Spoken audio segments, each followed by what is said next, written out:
며칠 동안 우리가 그 십자가의 의미에 대해서 살펴보았습니다. 여러분 기억나세요? 십자가의 의미. 네. 십자가에서 무슨 일이 일어났죠?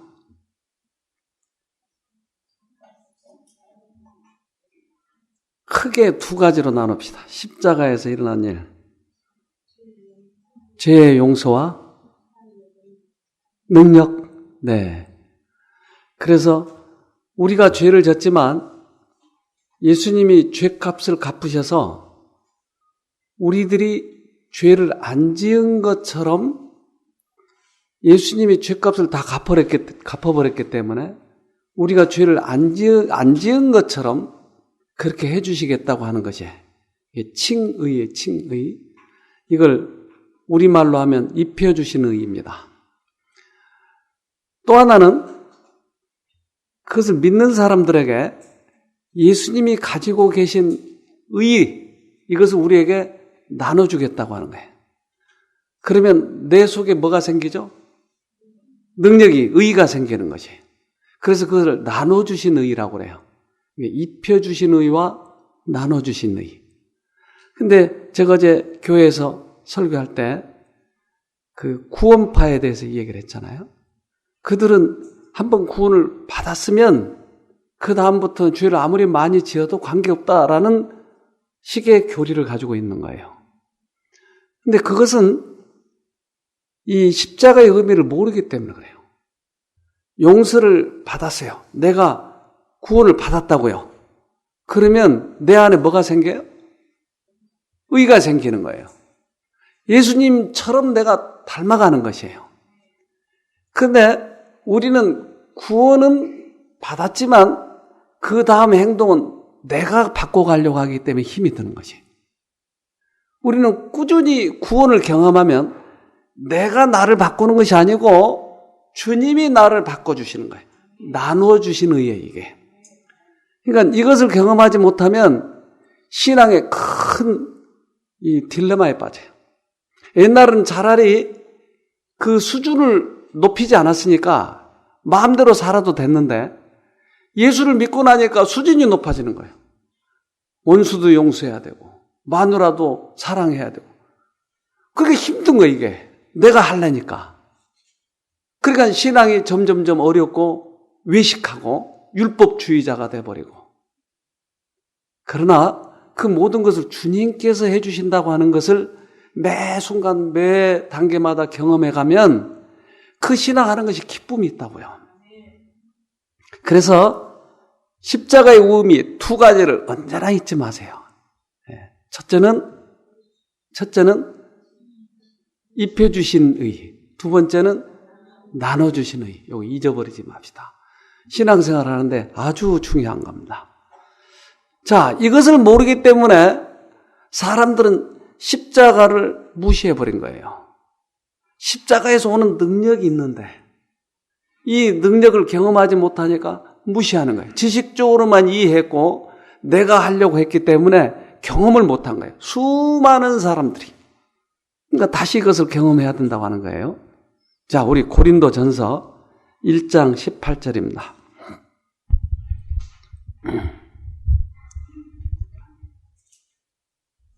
예수께서 이르시되 사단이 하늘로서 번개같이 1장 십자가의 도가 멸망하는 자들에게는 미련한 것이요 구원을 얻는 우리에게는 하나님의 능력이라. 네.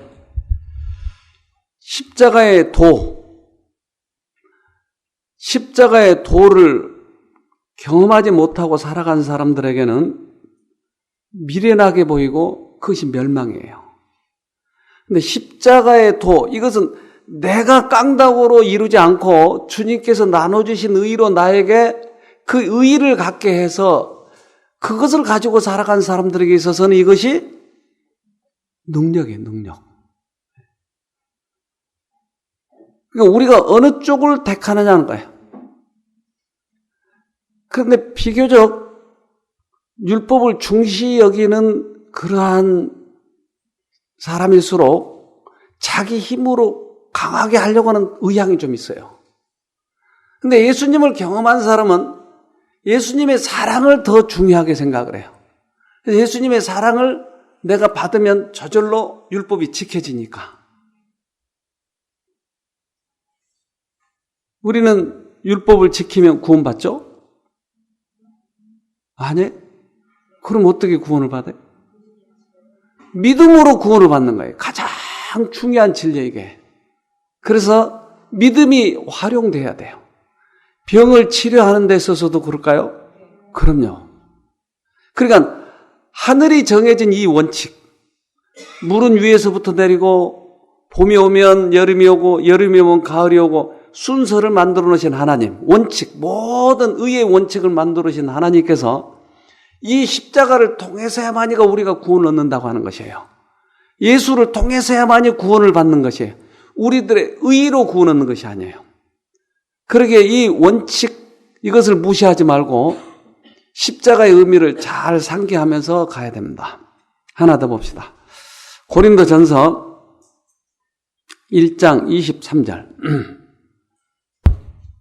우리는 십자가에 못 박힌 그리스도를 전하니 유대인에게는 거리끼는 것이요 이방인에게는 미련한 것이로되 오직 부르심을 입은 자들에게는 유대인이나 헬라인이나 그리스도는 하나님의 능력이요 하나님의 지혜니라. 네. 유대인들은 그리스도를 꺼려해요. 이방인들은 그것을 미련한 것이라고 얘기해요. 그러나 십자가, 너무 단순한 것 같지만 이것이 우리들에게 구원의 길이라 하는 것이에요. 이것이. 그래서 유명한 바울 선생은 그가 이제까지 철학적으로 알았던 것, 그가 배웠던 지식, 이 모든 것을 내려놨어요. 그리고 예수만 전했던 것이에요. 거기에 능력이 있으니까. 예수님을 만나고 십자가를 경험했으면서도 다시 돌아가가지고 옛날 자기를 높이고 자기를 과시하고 하는 것 때문에 많은 사람들이 능력을 잃어버려요. 근데 바울 선생은 그러지 않았어요. 그래서 죽을 때까지 그가 예수를 증거하다 죽었어요. 이렇게 얘기했어요. 2장 2절.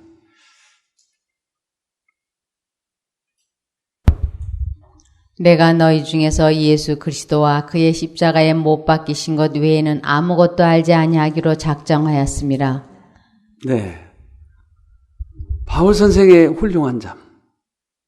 그는 예수를 처음에 만나서 복음을 전파할 때 철학에는 철학, 웅변에는 웅변, 사람들을 그렇게 다 케어시켰어요. 그죠? 논리로, 철학으로. 그런데 결과물이 없는 거예요. 고린도 교회 와가지고 크게 그게 깨달은 것은 오직 십자가, 오직 예수만을 전하기 시작한 거예요. 그러니까 많은 사람들이 회심해가지고 돌아온 거예요.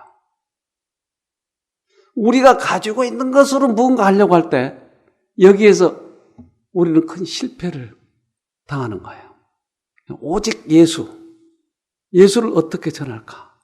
저에게 있어서도 이것이 가장 유혹거리였어요. 그래서 제가 지난번에도 얘기했지만 한 5년 동안 어떻게 이 방법을 배울까? 5년 동안이나 무려.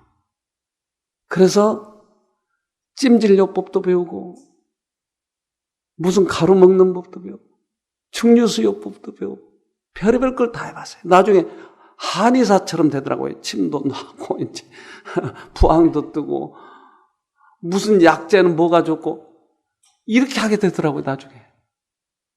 근데 내가 너무나 충격을 받은 것은 말씀 속에서 예수님이 어떻게 사람들을 고치셨나 보니까 말씀으로 고치셨어요. 말씀. 나는 너무나 큰 충격을 받았어요. 그때서부터 모든 것을 내가 내려놨어요. 그리고 오직 말씀으로. 그러니까 그 말씀이 우리를 살린다고 하는 것을 5년 동안이나 허송세월 하면서 그걸 배우게 됐어요. 그걸 다 내려놨어요. 그래서. 그래서 바울 선생이 한 얘기가 내 마음에 와서 닿는 거예요. 자, 그래서 이제 십자가를 통해서만이 우리가 구원을 얻는다고 그랬죠? 근데 십자가에서 아까 두 가지 의미가 있다고 그랬는데 그건 뭐라고요? 네, 이거 잊어버리지 마세요. 이제 요거 잊어버리면 우리 구원의 길에 있어서 멀어져 가버려요. 이제 깡다구로 하려고 하거나 절대 이렇게 하시지 말고, 내가 율법이 안 지켜지거든 지키려고 노력하지 말고 예수님 앞에 가서 무릎을 꿇으세요. 그러면 그분이 율법을 지켜주게 해줍니다. 마누라가 용서 안 되고 마누라 바꾸고 싶으면 어떻게 하라고요? 시장에 가서 바꾸라고 그랬죠? 어떻게 한다고요? 예수님 앞에 무릎을 꿇으면 마누라가 이뻐 보인다고요. 예. 그러니까 자꾸 우리는 내가 하려고 하는 성향 때문에 예수님을 놓쳐요. 작은 일에서도 큰 일에서도 똑같아요. 작은 일에 있어서도 예수가 필요하고 큰 일에 있어서도 예수님이 필요해요. 그런데 이제 우리가 예수님을 믿었다 이 말이에요. 이제 난 이제 예수님 뜻대로 살기로 했어. 나 예수 외에는 이제 다른 거 전부 다 신경 안 쓰기로 했어. 그런데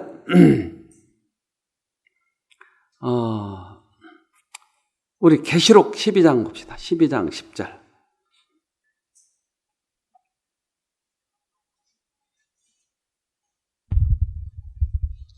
내가 또 들으니 하늘에 큰 음성이 있어 가로되 이제 우리 하나님의 구원과 능력과 나라와 또 그의 그리스도의 권세가 이루었으니 우리 형제들을 참소하던 자 곧 우리의 하나님 앞에서 밤낮 참소하던 자가 쫓겨났고. 네.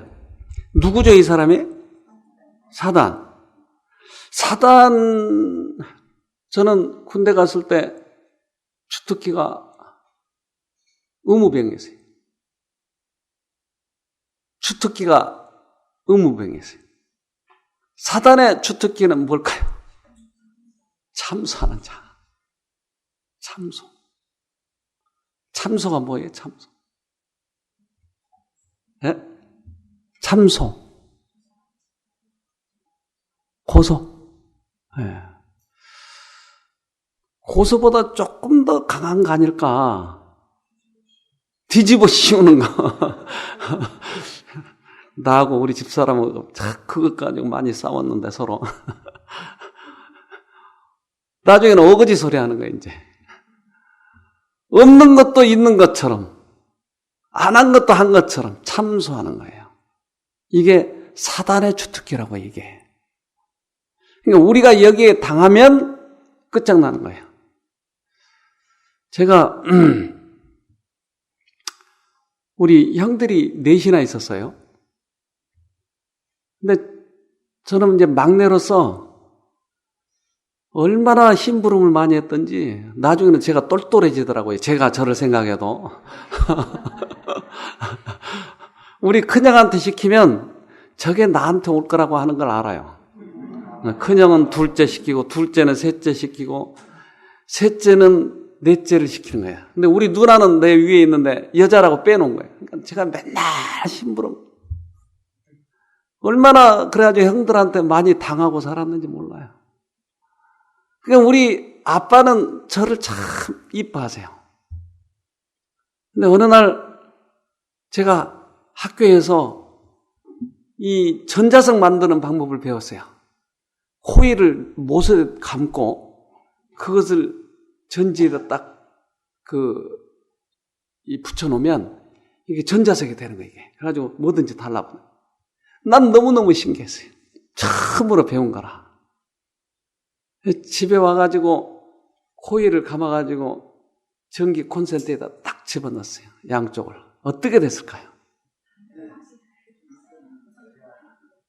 아니 이게 전자석이 돼야 되는데 온 집이 불이 가버린 거예요. 이게. 휴스가 떨어진 거예요. 갑자기 우리 형이 공부하다가 불이 꺼지니까 나는 순간 너무나 놀라가지고 도망간 거예요. 근데 다 집을 살펴보니까 누가 한 짓이 보이거든, 이게. 코일을 감아가지고 했던 흔적을 놔두고 도망갔으니까, 내가. 우리 형이 나를 찾아가지고 너 죽인다는 거야, 이제. 우리 아버지한테 딱 데려갔어요. 요놈이 합선시킨 거라고. 그래가지고 우리 집안이 이렇게 돼서 휴스 그때 또 그거 하기가 얼마나 힘든지. 그냥 막 얘기하니까 난 할 말이 없는 거야, 이제. 내가 범인이라. 근데 우리 아버지가 저를 가만히 쳐다보는 거야. 너 왜 합선시켰어?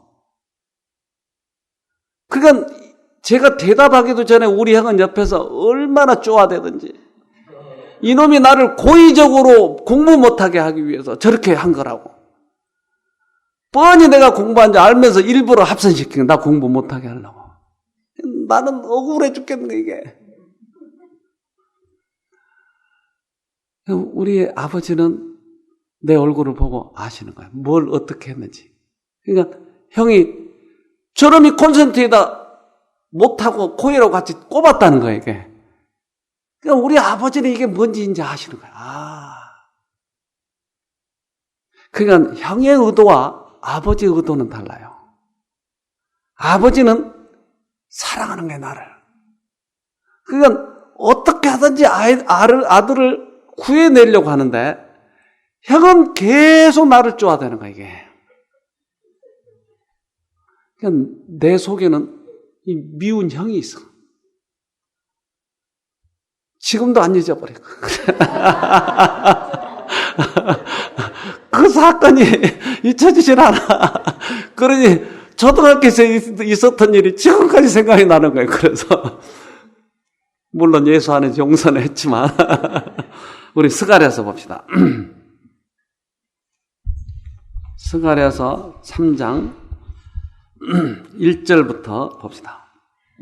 대제사장 여호수아는 여호와의 사자 앞에 섰고 사단은 그의 우편에 서서 그를 대적하는 것을 여호와께서 내게 보이시니라. 여호와께서 사단에게 이르시되 사단아 여호와가 너를 책망하노라. 예루살렘을 택한 여호와가 너를 책망하노라. 이는 불에서 꺼낸 그슬린 나무가 아니냐 하실 때에 여호수아가 더러운 옷을 입고 천사 앞에 섰는지라. 여호와께서 자기 앞에 선 자들에게 명하사 그 더러운 옷을 벗기라 하시고 또 여호수아에게 이르시되 내가 내 죄가를 제하여 버렸으니 내게 아름다운 옷을 입히리라 하시기로. 네. 제사장은 우리들의 죄를 하나님께 고하는 자예요. 그리고 용서를 받고 중보를 선 사람이에요.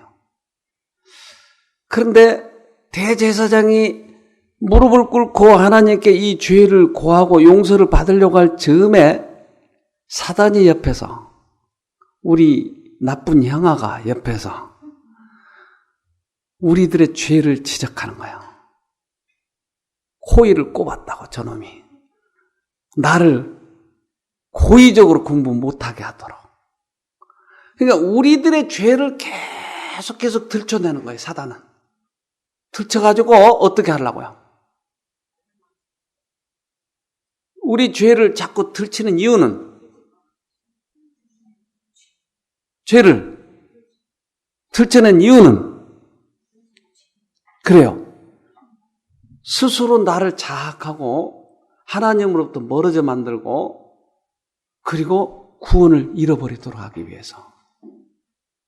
그러니까 사단이 하는 짓은 계속 똑같은 일이지만 우리가 죄를 용서받고 하나님의 또 그 자비가 우리들의 죄를 덮어주고 하는 그 과정 속에서 누구든지 일어나는 일이에요, 이게. 그러니까 이때 하나님께서는 누굴 나무라는 거예요, 지금? 사단을 나무라고 있는 거예요. 우리는 이 일을 저질렀기 때문에, 내가 죄를 졌기 때문에 하는 수 없이 당할 수밖에 없는 거예요, 지금 사단한테, 형한테. 내가 비록 의도가 나는 실험하기 몰라서 한 거라고, 이게. 근데 이것을 자꾸 나쁜 쪽으로 계속 하나님께 참소하고 있는 거예요, 지금.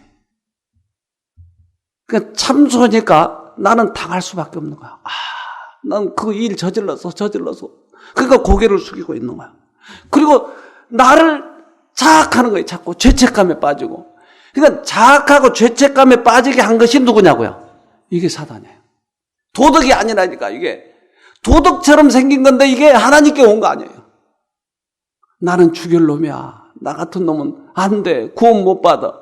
이렇게 하고 있는 그 모든 것이 속아 있다 이 말이에요. 속아 있다.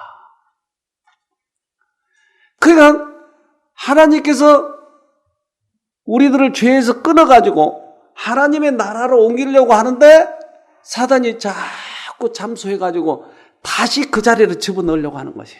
이것을 불에서 꺼낸 거슬린 나무가 아니냐 이 말이죠. 불에 타려고 하는 우리를, 죄에 타려고 하는 우리를 꺼내가지고 끌려고 하는데, 불을 끌려고 하는데 자꾸 또 집어넣으려고 하는 거예요. 불에 거슬린. 그러니까 하나님이 내가 그를 건졌다. 그러니까 이제 그가 죄 없는 것처럼 내가 옷을 그에게 벗어줬다. 내가 죽고 그가 살도록 하기 위해서. 그래서 뭐라고 그래요? 그 죄과를 어쩌다고요? 재버렸다고 그러잖아요. 죄과를. 어떤 사람이 이렇게 얘기하더라고요. 우리가 용서를 받았다면 죄는 용서받았지만 죄과는 그대로 있다고 그러더라고요. 죄과. 맞죠? 그건? 여기서 많은 사람들 헷갈려요. 우리 둘째 아이가 겁이 많아요. 얘가 특별히 밤을 무서워해요. 근데 또 아빠 매도 무서워해요. 근데 저는 예수님 만나기 전엔 상당히 단호하게 했어요. 저도 어렸을 때 그렇게 자랐으면서 왜 애들에게는 그렇게 관용을 못하는지. 어느 날 전 사탕 먹는 게 건강식에 그렇게 나쁘다고 하는 걸 옛날에는 몰랐어요. 근데 얘가 사탕을 먹는데 얘가 볼록 나왔는데, 그러니까 아빠가 하도 싫어하니까 안 먹는 거야. 근데 누가 얻어먹어가지고 이게 볼록 나와 있어. 그래서 탁 때리니까 톡 튀어나오더라고. 그렇게 단호했어요, 제가. 어느 날 학교 애를 데리러 갔는데, 어느 애가 아이스크림 먹고 있는데 밑에서 쳐다보는데 아주 목이 빠질 처럼. 나 한 집만 줘. 집에서 못 먹게 하니까 밖에 나가면. 그렇게 단호하게 했어요. 왜 그때 사랑으로 다루지 못했는지. 그러니까 얘가 아빠를 무서워하는 거예요, 이제. 근데 큰애는 비교적 좀 담대해가지고 잘못했으면 아빠 잘못했어요. 매 맞아? 네. 매를 맞는. 근데 둘째는 잘못했다고 하는 것을 아빠가 알았다 그러면 그 순간부터 없어져 버려요. 어디로 가버렸는지. 아무리 찾아도 없어, 아무리. 그래가지고 이제 큰 놈한테, 야, 둘째 찾아와라. 아빠가 용서했다고 그래라. 그 말 떨어지자마자 어디서 튀어나오는 거야, 이게. 그러면 너무나 약이 올라서 그냥 한 대 탁 쥐어박아요. 임마, 어디 갔다 왔어? 아빠 용서했다면서요? 용서했지? 그럼 때리는 건 뭐예요? 용서한다는 말은 무슨 말이에요? 벌을 안 주겠다는 거예요. 때리지 않겠다는 얘기예요. 그렇잖아요? 근데 용서는 받았는데 죄가는 남아있다고 하는 거예요. 예수님이 뭘 용서했어요? 죄가를 용서했어요. 내 죄가를 제하해버렸다고 그러잖아요. 그런데 죄가가 남아있으면 어떨까요? 괴로워요. 용서받은 게 뭐예요, 그러면? 우리들이 지은 죄에 대한 죄가를 용서받은 것이에요, 여러분. 이게 예수님께서 하신 거예요. 그러니까 참선은 계속 옆에서 너 같은 놈은 안 돼. 여기서 우리가 벗어나야 되는데 이러한 장면을 보여준 이유는 뭘까요? 장면. 이 장면을 왜 보여줘요, 우리에게? 지금 우리들에게 보이지 않는 영적인 이면에 있는 것을 지금 보여주는 거거든요. 하나님이 사단에게 지금 나무라는 거와 대제사장 여호수아 옆에 누가 있는 거, 이거를 지금 다 보여주는 거라고, 이게. 왜 이걸 보여주냐고요?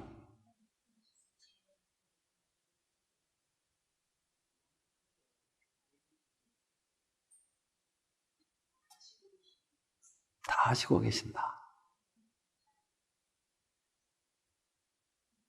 하나님은 용서하고 싶을까요? 계속. 근데 죄책감이 들어온 것은 사단이 지금 하는 거다, 이 말이에요. 그러니까 우리가 그것을 보고 어떠한 죄를 지었더라도 하나님은 용서하셨다고 하는 확신을 가지고 이기기를 원해서. 그래서 보여주신 거예요. 그 우리는 어떤 잘못을 저질렀으면 그 대부분의 아이디어는 어디서 오는 거예요? 사단한테 온 거예요.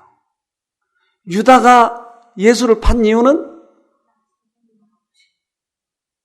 사단이 우리들에게 생각을 넣었더니, 요한복음 13장 2절에 생각을 넣어줬기 때문에 예수를 판 거예요. 그러면 우리가 잘못한 것은 뭐죠, 지금? 사단이 아이디어를 넣어줬잖아요. 내가 잘못한 것은 선택한 거예요, 선택. 그러니까 죄에 대한 아이디어는 사단한테 왔지만 내가 잘못한 것은 선택을 잘못한 거예요. 그러니까 우리가 죄의 원흉이 아니고, 뭐예요? 죄를 선택한 거, 이것을 잘못했다. 그렇죠? 그러면 하나님께서는 죄에 대한 값은 받아버렸잖아요. 우리에게 요구하는 건 뭘까요, 그러면? 우리에게 요구하는 건 믿음. 용서를 믿는 거. 예. 그래요. 내가 용서한 것, 내가 네 죄값을 다 갚아버린 것을 믿어달라고 하는 것이에요. 또 한 가지는, 이제까지는 네가 사단만 선택을 했는데 이제부터는 나를 선택해다오. 이것이 예수님께서 우리들에게 용서하신 것이에요. 이유예요. 그러면 이제까지는 내가 사단 쪽만 선택하다가 이제 하나님 쪽을 선택하면 내가 죄를 안 지어지게 되잖아요. 나눠주신 의니까. 그러니까 이거에서 이쪽으로 돌이키는 건 뭐라고 그럴까요? 이것을 회개라고 그래요. 내가 지은 이 죄값을 내가 받으려고 하고 슬피 우는 것이 아니고 방향을 바꾼다는 것이 이게 회개예요, 회개. 돌이키는 거예요. 그러니까 이 회개를 무겁게 하니까 회개가 너무 힘드는 거예요. 근데 예수님이 회개를 하게 해주셔야 회개가 되는 것이 우리가.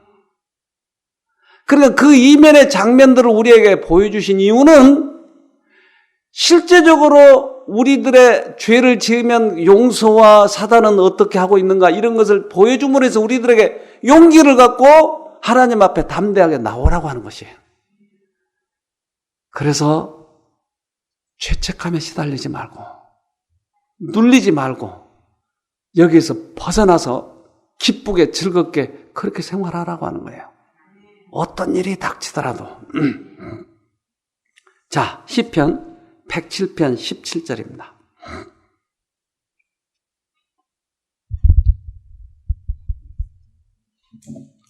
미련한 자는 저희 범과와 죄악의 연고로 곤란을 당하매 저희 혼이 각종 식물을 싫어하여 사망의 문에 가깝도다. 무슨 말이에요, 이게? 미련한 자라고 그랬잖아요. 미련한 자는 범과와 죄악의 연고로 곤란을 당한다. 그래서 나중에는 밥도 못 먹을 정도로 돼버렸다. 미련한 자는 어떤 사람이에요?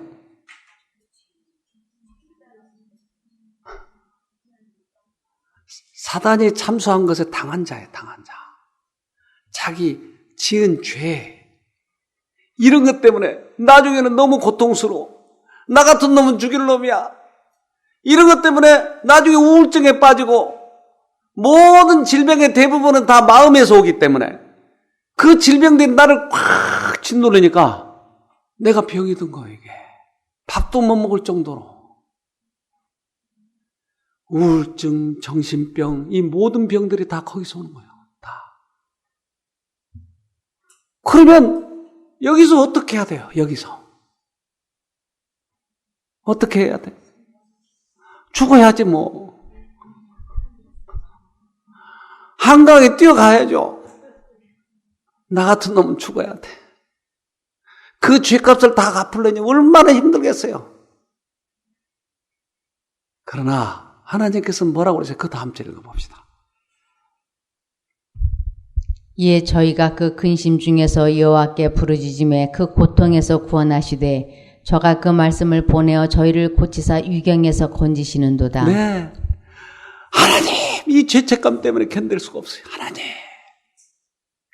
그러니까 사단이 넣어준 생각대로 따라가면 우리가 죽는 거고, 여기서 선택을 하나님 쪽으로 해서 하나님 하면 하나님이 나를 거기서 건지신다 이 말이에요. 무엇을 보내가지고? 말씀을 보내가지고. 그렇기 때문에 여기 오신 불치병들이 낫는다. 엊그저께 왔던 그 백혈병, 급성 백혈병, 그 사람이 나았잖아요. 어떻게 해서 나아요? 그 부르짖으니까 말씀을 보내서 위경에서 건지시잖아요. 위경에서. 참 기가 막히잖아요. 그래서 우리가 이 양쪽에 그것이 우리를 괴롭힐 때, 내가 심지어 기도할 때도 그 생각이 들어요. 기도할 때. 그럴 때 우리는 하나님을 부르짖어야 돼요. 자, 우리 예를 하나 봅시다. 누가복음 18장 3절. 그 도시에 한 과부가 있어 자주 그에게 가서 내 원수에 대한 나의 원한을 풀어주소서 하되 그가 얼마 동안 듣지 아니하다가 후에 속으로 생각하되 내가 사람을 두려워 아니하고 사람을 무시하나 이 과부가 나를 번거롭게 하니 내가 그 원한을 풀어주리라.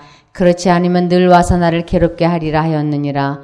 주께서 또 가라사대 불의한 재판관에 말한 것을 들으라.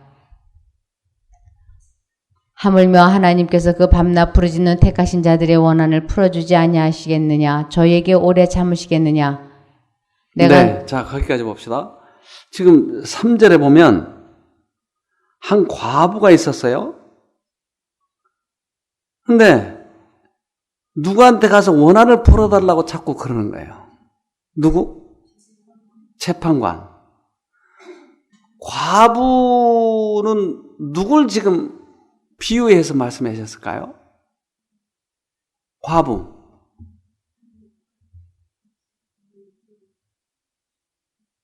과부가 누굴까요? 과부. 어떤 사람은 과부가 더 편하다고 하던데. 남편 있는 것보다 좀 낫대요. 그리고 그 사람 얘기하는 건가요? 이게? 과부. 누구를 비유했어요, 지금?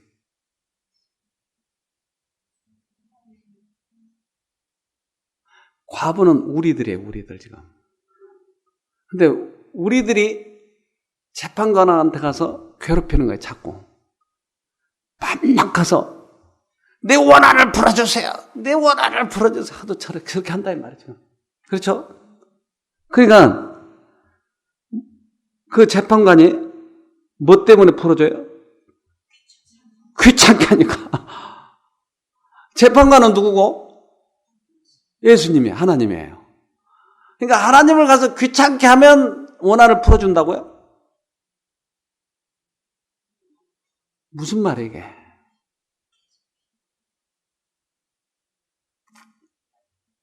여러분 이게 이해가 돼요 이게? 그러면 하나님한테 맨날 가서 계속 우리가 그렇게 하면 하나님이 들어주시나요?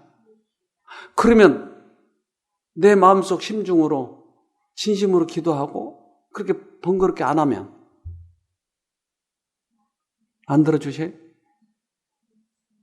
근데 왜 이렇게 하라고 그러냐고요. 여러분, 이것은 두 가지의 의미가 크게 있어요. 한 가지는 우리들이 간절히 기도하는 동안에 우리들의 믿음이 자라는 것이에요. 뻔히 알고 있어요. 하나님은 무슨 사정인지 뻔히 알아. 근데 왜 기도를 자꾸 하라고 하느냐고요. 이것은 우리들이 기도하는 동안에 우리들의 믿음이 고치되는 것이에요. 자라는 것이에요. 그 다음에 또 하나는 기도할 때 누가 옆에 있어요? 사단이 있어요. 근데 사단은 뭐라고 그래요? 참소하는 거예요. 그러니까 나는 지금 하나님한테 용서를 받고 편안하게 기쁘게 그렇게 살고 싶은데 계속 참소하는 너 같은 놈은 안 돼. 네 죄값 때문이야. 계속 이 참소하는 것 때문에 견딜 수가 없어. 그러니까 이것을 하나님께 간절히 원한을 갚아달라고 하는 것은 사단이 공격을 고마운 하도록 좀 도와주세요 이 말이에요. 그래서 여기에 18장 1절에 그 목적이 여기 비유를 준 목적이 나와요. 18장 1절. 항상 기도하고 낭망치 말아야 될 것을 저희에게 비유로 하되. 네. 비유로 말한 이유가 뭐였어요? 기도하고 낭망치 말아라. 하나님은 언제나 우리를 용서하시려고 기다리고 있는데 참소하는 자가 자꾸 너를 괴롭히고 있으니까 거기에 꺾이지 마라. 꺾이면 안 돼. 어떤 죄를 졌다 할지라도 아무리 내가 괴롭더라도 끝까지 기도해서 이겨야 돼. 나는 너를 용서했어. 그리고 이것을 받아들이기를 원하고. 그러니까 우리들의 구조 자체가 바꿔지기를 원하는 거예요. 하나님은 언제나 우리를 사랑하셔. 그런데 우리는 사단의 그 생각에 스스로 내가 지레 겁먹고 내가 나를 낭망해버리고 하나님을 부르짖지 못한 것이에요. 이것을 주신 목적이 그거예요. 자, 우리 아까 그 히브리서 누가 외웠죠? 히브리서 한번 봅시다. 12장 1절부터 좀 봅시다. 이러므로 우리에게 구름같이 둘러싼 허다한 증인들이 있으니 모든 무거운 것과 얽매기 쉬운 죄를 벗어버리고 인내로서 우리 앞에 당한 경주를 경주하며 믿음의 주여 또 온전케 하시는 이인 예수를 바라보자. 저는 그 앞에 있는 즐거움을 위하여 십자가를 참으사 부끄러움을 개의치 아니하시더니 하나님 보좌 우편에 앉으셨느니라. 너희가 피곤하여 낙심치 않기 위하여 죄인들의 이같이 자기에게 거역한 일을 참으신 자를 생각하라. 너희가 죄와 싸우되 아직 피 흘리기까지는 대항치 아니하고 또 아들들에게 권하는 것 같이 너희에게 권면하신 말씀을 잊었도다. 일러스되 내 아들아 주의 징계하심을 경히 여기지 말며 그에게 꾸지람을 받을 때 낙심하지 말라. 네. 자, 요게 아까 우리 스가랴에서 본 것과 같은 의미예요, 지금. 근데 제가 쉬운 성경으로 읽으면 훨씬 쉬워질 겁니다. 1절부터 다시 볼게요. 우리에게는 이거 쉬운 성경이 띄어지나요? 네, 한번 띄어볼까요, 그러면? 네, 쉬운 성경으로 다시 읽읍시다. 그러면 조금 쉬워질 거예요.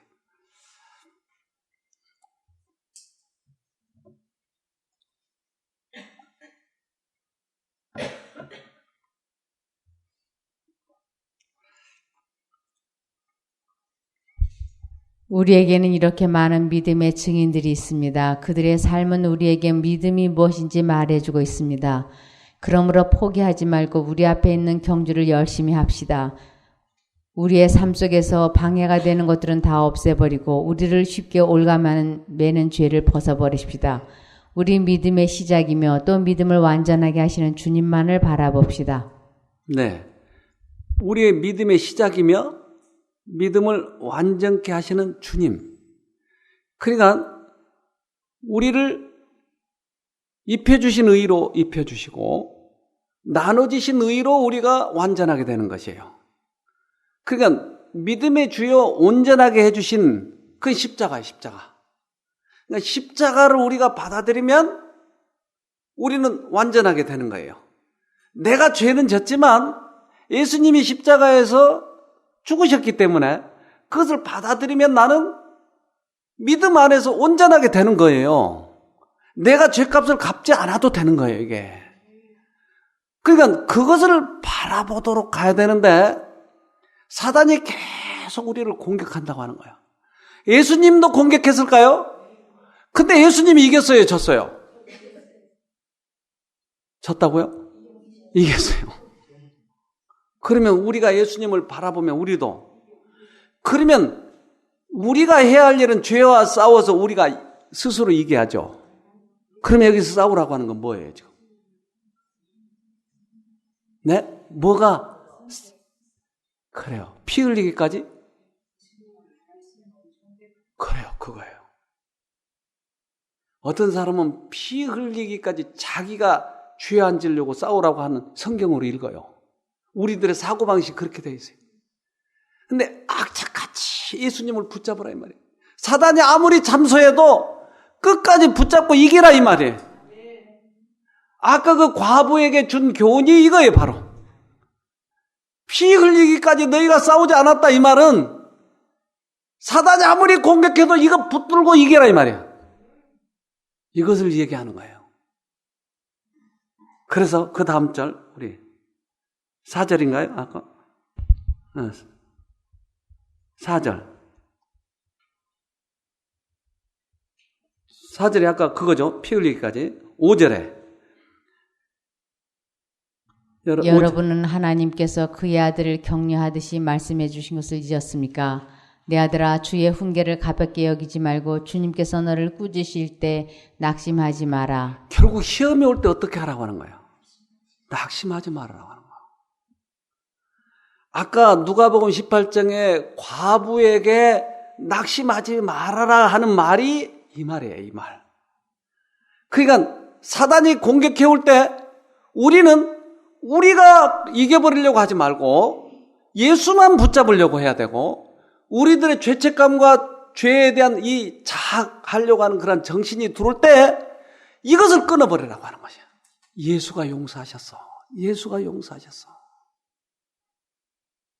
이것이 야곱의 씨름이었어요. 야곱은 끊임없이 이 죄책감에 들어오는 것이. 과거 자기가 장자권 그것 사기쳐가지고 취한 것. 그리고 수없이 많은 그 죄를 저질렀는데 성경은 다 기록이 안 됐지만 그의 이름으로 알 수 있잖아요. 이름 뜻이 뭐예요? 사기꾼. 야곱 이름이 속이는 자, 사기꾼. 그러니까 얼마나 많이 속였어요. 근데 그가 달라진 것은 어디에서 달라졌어요? 베델을, 그 다음에 마지막으로 결정적으로 돌아선 것. 야복강가에서 그가 하나님을 붙들었어요. 당신이 내게 축복하지 아니하면 가게 하지 아니하겠나이다. 죄책감이 들고 견딜 수가 없고 계속 그럴 때 야곱은 붙들었어요. 당신이 내게 축복하지 아니하면 가게 하지 아니하겠나이다. 그래서 예수님은 그의 환도뼈를 치고 내가 이제부터는 야곱이라고 부르지 마라. 이스라엘이라고 불러라. 왜요? 이스라엘이 뭔데? 뜻이 뭐예요? 하나님과 싸워서 이겼다. 권투로 싸웠나요? 뭘로요? 당신은 용서하시는 분이야. 당신은 그것 때문에 죽으셨어. 이걸 붙잡고 이겼다 이 말이에요. 그러니까 우리가 이 싸움이 필요합니다, 여러분. 어떠한 죄책감이 들어와도 꼭 승리하기를 바랍니다. 네. 자, 기도하고 마칩시다. 하늘에 계신 아버지, 끊임없이 찾아드는 죄책감, 그리고 우리를 자학하고 싶은 그러한 생각들, 이것 때문에 얼마나 우리가 그동안 고통스러웠겠습니까? 그러나 이제 이면에 보여주신 하나님의 자비와 사랑을 다시 보게 해주셔서 감사합니다. 이제 우리들의 선배들이 승리한 것처럼 우리도 그것을 붙들고 승리하도록 도와주시옵소서. 우리의 과거의 생에 잘못한 것 모두 다 시인합니다. 그러나 우리들이 잘못한 것은 선택을 잘못했기 때문에 그랬던 것 또한 이제 깨달았습니다. 그래서 이제부터는 주님만을 선택하고자 결심하여 싸우니 피 흘리기까지 싸워서 이기도록 도와주시옵소서. 우리를 죄에서 구원하신 예수님 이름으로 기도합니다. 아멘.